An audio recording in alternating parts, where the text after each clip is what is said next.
કે જ્યાં યુદ્ધકાળ ચાલી રહ્યો છે અને તેના કારણે ઉદ્યોગો બેહાલ થઈ ગયા છે અને તેવામાં TV9 ગુજરાતીનો ગ્રાઉન્ડ રિપોર્ટ હવે તમારી સાથે।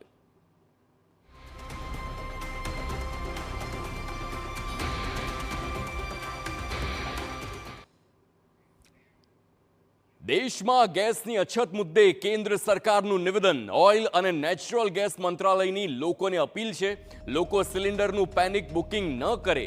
દેશમાં કાચા તેલ તેમજ એલપીજીનો પૂરતો જથ્થો ઉપલબ્ધ છે, આ કેન્દ્ર સરકારનું સત્તાવાર નિવેદન। ઓઇલ ગેસનો 70% પુરવઠો અન્ય રૂટથી ભારત પહોંચ્યો છે, આ પ્રકારનું નિવેદન એટલે લોકોને એ દેશવાસીઓને સ્પષ્ટ કહેવામાં આવ્યું કે ચિંતા કરવાની કોઈ વાત નથી।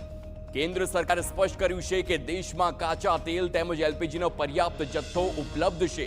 સોશિયલ મીડિયા અથવા અન્ય માધ્યમો દ્વારા ફેલાતી અછતની અફવાઓને મંત્રાલય નકારી છે। સરકારના જણાવ્યા અનુસાર દેશની ઉર્જા સુરક્ષા મજબૂત છે અને નાગરિકોએ ગભરાઈને વધારાનું બુકિંગ કરવાની કોઈ જરૂર નથી। સ્થાનિક રિફાઇનરીઓમાં પણ ઉત્પાદન પ્રક્રિયા સામાન્ય રીતે ચાલી રહી છે। આંતરરાષ્ટ્રીય સ્તરે તણાવની સ્થિતિ વચ્ચે પણ ભારતે વિવિધ સ્ત્રોતો દ્વારા તેલનો પુરવઠો સુનિશ્ચિત કર્યો છે। સરકાર સતત પરિસ્થિતિ પર નજર રાખી રહી છે, જેથી ઈંધણના વિતરણમાં કોઈ અવરોધ ન આવે।